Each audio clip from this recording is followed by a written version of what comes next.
Legislators rewrite laws at the state capitol all the time. One legislator recently tried to rewrite history. On the House floor Friday, Republican State Representative Lori Sain from Firestone said that blacks and whites were lynched in nearly equal number for being Republican. The comment didn't get coverage until she posted it on her Facebook page on Martin Luther King's holiday. Today, in the face of criticism, Sain doubled down. Here's political reporter Marshall Zellinger. Each year, the Colorado State Legislature honors Martin Luther King Jr. with a resolution. Whereas, the Reverend Dr. Martin Luther King Jr. This year, the resolution was sponsored by Democratic Representatives Javon Melton of Aurora and Leslie Herod of Denver. A little more than an hour after it passed unanimously, Republican Representative Lori Sain of Firestone was given the floor. Colleagues, we are standing in the moral arc of history today as we celebrate a reverend that changed history for all Americans. We have come a long way on that arc since the Reconstruction, when whites and blacks alike were in nearly equal numbers lynched for the crime of being Republican. That comment is completely absurd and off base. We know our history, and if you don't, we need to re-educate you, because that is just simply not the case. Lynchings happen in this country because of race. Yes, white people were lynched too, and it was because of their affiliation, typically, to those who were people of color. Sain did not agree to an interview today, but sent me a statement after I asked if she stood by her comments that political affiliation and not race were the reason African Americans were lynched. Her statement did not address that question, but leads us to the next part of this story. She writes, "The story here is that one of my colleagues in the Black Caucus denied Republican Representative Perry Buck the opportunity to introduce a resolution honoring Dr. Martin Luther King Jr. Our march towards justice is not over. When a colleague is barred from introducing a resolution on this floor because of the color of her skin." About that, Buck has not returned my calls or texts, and no one but her can confirm what was said. In the meantime, listen to what Buck had to say on the House floor on Friday. Absolutely just honored and delighted to be a co-sponsor on this. I want to go on record today that I truly say that I love each and every one of you, no matter what side of the aisle you're on. I've played an amazing game of adult telephone today, hearing from lawmakers who heard from other lawmakers what might have happened on Friday. It will take hearing directly from Representatives Lori Sain and Perry Buck to get better answers, and my phone is on, sadly, Kyle, 24/7. This could have been a 24-hour thing, but we're at least 72 now. It's going to go at least 72 hours. All right, very good. Marshall, thank you. Now, somehow the federal government keeps finding change in the couch cushions to keep things afloat, even fish some coins out of the federal courthouses in downtown Denver. Because you know how we told you that the judiciary there was expected to run out of money for operations on Friday? Well, judges apparently know how to be thrifty if they need to, because now there's enough money to keep the courthouses and the 10th Circuit Court in downtown Denver working as normal through the end of the month. Denver teachers finished their strike vote tonight. An automated phone message to parents a short time ago said that school will be open tomorrow, and it will be open for the foreseeable future. Foreseeable future? I don't know. If teachers vote to strike and the state doesn't intervene, they could walk out on Monday. Imagine a lot of teachers have highly personal reasons of why they are voting to strike or to stay in the classroom. Consider the case of Diego Rodriguez. He's a DPS teacher who's here on a work visa. Poor guy arrived 1 week before the strike talks started. He told us he's worried if he goes on strike, he'll lose that visa. And Diego's had a lot going on in his family lately. My wife just gave birth like 1 week ago. So it's a little pretty girl. And I had 3 kids already. My wife doesn't work with this visa. She is not able to work. She's not allowed to work. So I'm the only one who is working for the family. We reached out to the state attorney general's office, hoping to maybe get some clarification for Diego on the law here. They were not immediately sure if a teacher going on strike would automatically lose a work visa. We continue to follow what could be a case of reefer madness out of Oklahoma. A Coloradan's facing 15 to life for drug trafficking when he insists he just had a load of totally legal industrial hemp headed for our state. Hemp is newly legal nationwide. Our Nusha Roy set out to find whether the new law is the cause of this confusion. We knew that eventually there were going to be some situations like this where, you know, somebody was going to end up, you know, getting caught in the middle and kind of clearing a path for the rest of the state. Andrew Ross from Aurora runs Patriot Shield, a veteran-owned company that was running security for around 20,000 pounds of hemp on its way to Colorado. I run a veteran-owned company. They got pulled over by Pawhuska police for running a red light. Police were convinced they just found a jackpot of illegal marijuana. Oh, nobody knows what's going on. It's just a giant gray area. Hemp was legalized under federal law in December. 19 days later, Ross was behind bars. Like I said, we worked with lots of lawyers and different groups. Since the Pawhuska folks aren't saying much because this is an open investigation, we asked Colorado law enforcement, do you know about this new law? Lakewood Police said they have a legislative update every year. Douglas County Sheriff's Office said they haven't come across the issue yet, but if they have to change policies, they will. Colorado State Patrol said since troopers are still catching up, if you're transporting hemp, you better have your paperwork in order. We had all the documentation in place to show them what they needed to see. Here's where things get even more interesting. A majority of states allow for some kind of hemp program, including Oklahoma. They're going to need to figure out all of these things that we're being prosecuted for. Ross says that includes testing, which Pawhuska police did in the field, and it came back positive for THC, but didn't tell a percentage. The federal law cutoff is 0.3% for hemp. Two different agencies in Colorado said the same. It doesn't affect us here in the city of Aurora as much as it would, say, in a rural area where they're actually cultivating. But the few times Aurora police have intercepted hemp that needed to be tested, we would have to send it to DEA. So the confiscated load in this case was sent to a federal lab to figure out what that percentage of THC is. But of course, there's a federal shutdown. So we asked the DA's office out of Osage County, why not send it somewhere else, somewhere that maybe is open? They said they would love to tell us, but can't, because that would be talking about evidence. Kyle, we checked today, out of the 4 people who were arrested, 2 are still in custody because of this. And that's the most ridiculous thing about it. You've got these 2 guys who are immigrants from Africa who don't have the money to bond out. So while the government shut down, they sit in jail in Oklahoma. Yeah, waiting on that test to come back. Just wild. All right, Anusha, thank you. Hey, let's return to the old segment, Fun with Stock Photos. You know, the generic images that occasionally cause a touch of confusion or amusement. Take a quick look at the Denver Police Department's Twitter feed this morning. They wanted people to slow their roll on the icy streets. Now, looking at that, I'm sure we pretty much all know that was not Denver. It's a great gift, but it's not Denver. That one was clear. The other one that they posted, I looked at, and at first I thought it actually was a crime in progress from this morning, a car being left running and stolen, but no, we're told this is stock footage as well. Denver's Vision Zero, the plan to eliminate traffic deaths by 2030, is now 3 years old. And in those 3 years, the city appears to be moving in the opposite direction. The number of traffic deaths has increased. Our Steve Steger met with a group taking a critical look at the city's efforts. If anyone knows how important this yellow-clad crossing in Montbello is, it's Pam Giner, and she will let you know, too. How come y'all ain't using the crosswalk? We had that put there for you. She doesn't mind educating folks about it, with a bit of tough love. Pull them pants up. You may not remember Pam, but I surely do. She took me on a walk around Montbello in November of 2017. You know, this property's been vacant for, like I said, 51 years. So it didn't surprise me to see her standing at a news conference today talking about the progress the city has made at making life a little better for pedestrians.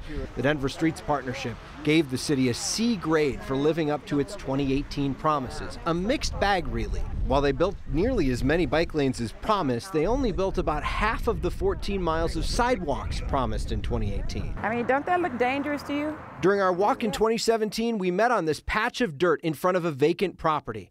Now there's a building there, and the owners added a much-needed sidewalk. This is progress. Back then, she tried to show me the perils of trying to cross under I-70 along Peoria. Whose responsibility is this? Now, as I-70 gets a facelift, Pam pestered the director of the I-70 project to take a walk with her. He did. They promised us 10-foot wide sidewalks that will be detached.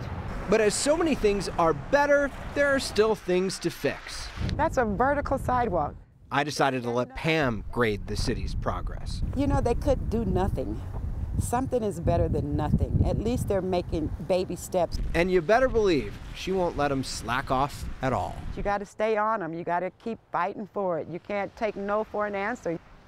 She does not take no for an answer. The city acknowledges there's still room to grow. Some of the areas the Streets Partnership says they're doing well, like redesigning intersections. They've done that really well, made them more pedestrian friendly, Kyle. Also that little crosswalk there, that's a way to make an infrastructure where a pedestrian could feel safer if they're crossing on a busy street. But what I find interesting about Pam is that if she gets on something, she gets on something. Like CDOT sent her some people, they weren't the top people, so she went back to him and said, send me the top people. I want your A-team. The top people here. Yeah, and I want your A-team. Yeah. Pull your pants up, young man. All right, thanks, Steve. Hey, it's a sign that snow blowers are not just for the ground level accumulation. Next viewer named Sandy spotted a guy using a small snow blower on the roof of a place in Steamboat Springs. She says now typically up there you'll see people use a roof rake to clear the snow off up there. Said this was just west of the KOA campgrounds in Steamboat. Send pictures of the signs that make you smile or something that just says Colorado to next@9news.com. Your next question has us peering into the foothills in some confusion. And we'll play What Do You Say next.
We have noticed that a few people could use the occasional reminder, that's not how you're Colorado. Bunch of people rolling around with back window blindfolds on this morning. Next viewer named Lisa spotted an offender on 17th right before Havana. She says she was behind this driver for about 5 miles. A couple of times was thinking, you know what, maybe I'll just jump out and at a stoplight and brush it off for self. Well, no, decided not to do that. You could get ticketed for this in Denver and Aurora, so, you know, come on, take the extra 2 minutes.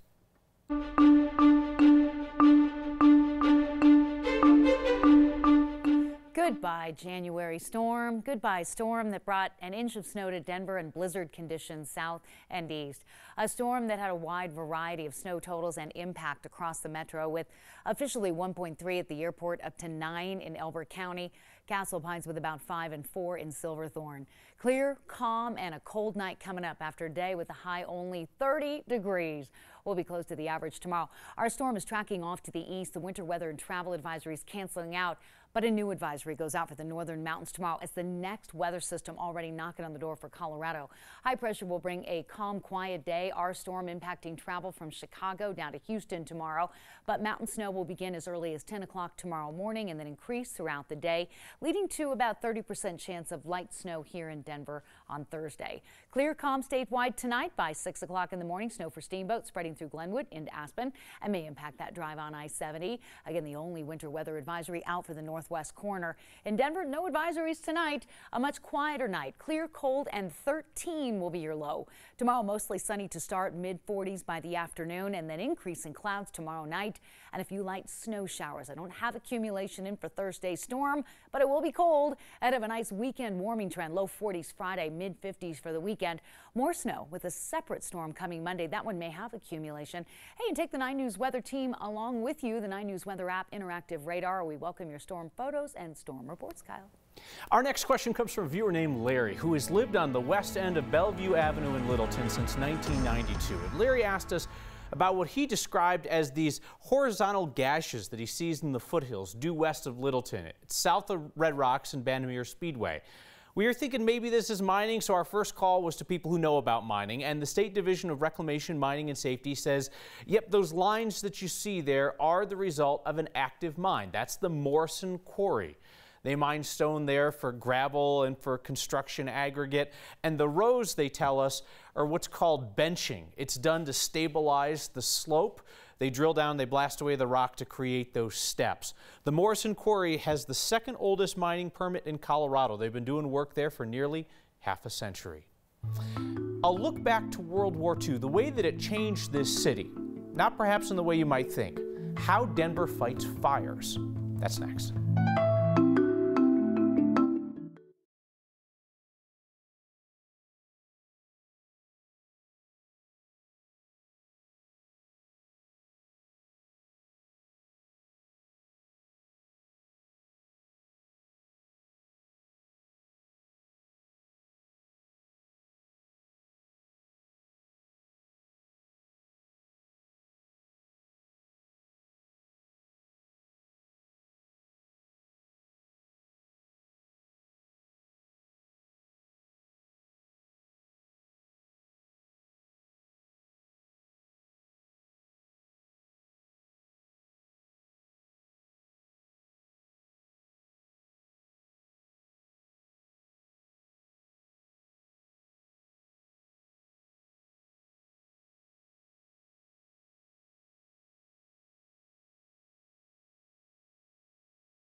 cold, they traded in their turnout gear for combat boots. A large number of Denver firefighters joined the military to fight in World War II, and that meant a lack of resources back home.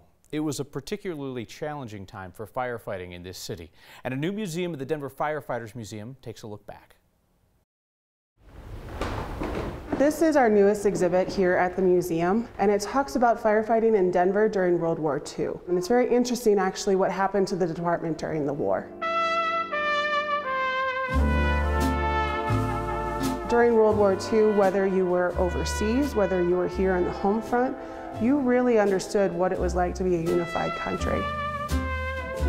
So after the attack on Pearl Harbor, things obviously across the nation changed. Here in Denver, most of our firefighters were those young guns, and they had a lot of necessary skills that would be useful in military service. Most of the men in the department were drafted overseas. So things were very tight. The department itself, just like every other American citizen, had to do rationing to think about how much the fire department was affected by this, by men going off to serve, vacant positions, the rationing.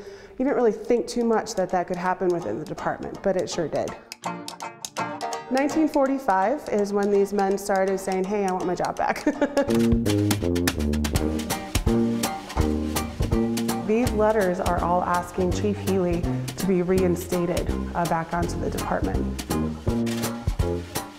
One of the lessons I think we can learn from this time period is really how to come together as a country. It really was a great time in American history that shows just how unified our country can be.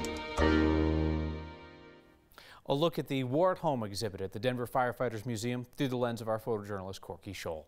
All right, let's play What Do You Say? And tonight we're talking about a village in the Arkansas Valley, place about 10 miles south of Buena Vista, and don't at me over Buena Vista, that's how the locals say it, we established it here.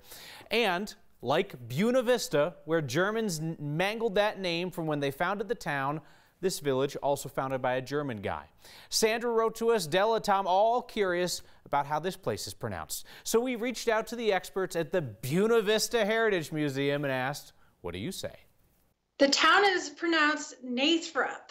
It was founded by Charles Nachtrieb, who, when the early settlers were coming in, could not pronounce Nachtrieb, so they Americanized the name to Nathrup. The current town of Nathrup is actually about a mile south of where it was originally built. It was moved south in order to be closer to the railway depot that was there at the time. So today, Nathrup, best known for great rafting, great hiking. Back in the early 1900s, major producer of lettuce in our state. A lot of farmers in that area. All right, what Colorado place name should we do next? Email next@9news.com or get our attention with the hashtag #HeyNext. So I was in San Diego over the weekend, saw a lot of surfers, came back to Colorado in the cold, saw another surfer. That's next.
most Colorado thing we saw today, our surfers on the South Platte while there's snow on the banks. Next, viewer named Larry sent us this video. He and his buddy Dave weren't going to let a little snow and, well, freezing cold, keep them from having fun at the park. They came prepared. They got the wetsuits on right there. Come on, that's still got to be cold, though. He's in it up to his backside. Send your most Colorado pictures and video to next@9news.com or use the hashtag HeyNext. Finish with your feedback. Barbara notes something that a few people did, wondering why the company that was hauling the industrial hemp to Colorado doesn't bail out the drivers so they're not sitting in jail during the shutdown. My understanding is you've got a buyer of the product, you've got the security company that bailed some guys out, and then there's another trucking company. I don't know if the business has those kind of means. And Tim says Mark Colbert called, wants his vest back. He wouldn't be caught dead in this mangy number. Now that was a sharp-dressed man.